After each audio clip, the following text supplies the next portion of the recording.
Sa atong pag-ampo sa Ginoo, atong tan-aw ng atong mga kaugalingon kung nakapahimuot ba kini sa Ginoo. Ug kay bisag unsaon na tuog ampo sa Ginoo, kung wala siya nahimuot sa atong mga pag-ampo, kung wala siya nahimuot sa atong mga kinabuhi, dili gyud kini niya tagdon. Busa ato kining tan-awon igsuon, kung ang atong pag-ampo kaniya, makapahimuot ba kaniya? Dili ba ni alang lamang sa atong mga kaugalingon? Mga kaugalingong interes, tungod kay kung para lang sa atong kaugalingon igsuon, basig dili kita tubagon sa Ginoo ni ana.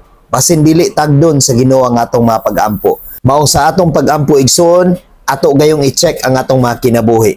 Kung matarong ba kini, kung makapahimuot ba kini kaniya, kung ang atong kinabuhi nahimo bang matarong diha sa Ginoo, kung ang atong kinabuhi nakapahimuot ba sa Ginoo, kung ang atong kinabuhi nahimo ba nga panag-ingnan sa uban ug ngadto sa Ginoo.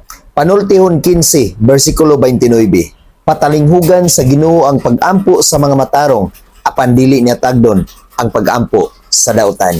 Mao kana ang atong hinumduman igsoon nga ang mga pag-ampo sa mga taong matarong, sa mga tao nga nagpahimuot sa Dios, sa mga tao nga nagsunod sa kabubuton sa Dios, iya gayud kining dunggon, iya gayud kining tubagon. Apan ang mga tao nga dautan nga wala nagkinabuhi, sumala sa iyang kabubuton, dili gayud kini niya tagdon.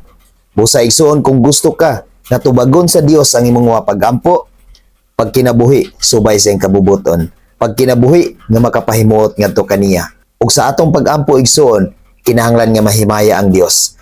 Dili lang ni sa atong mga personal nga mga pag-ampo, sa atong mga kaugalingon lamang, sa mga personal nga mga intensyon, apan kadtong mga pag-ampo nga mahimaya usab ang Dios. Hinaot pa, God bless sa tanan.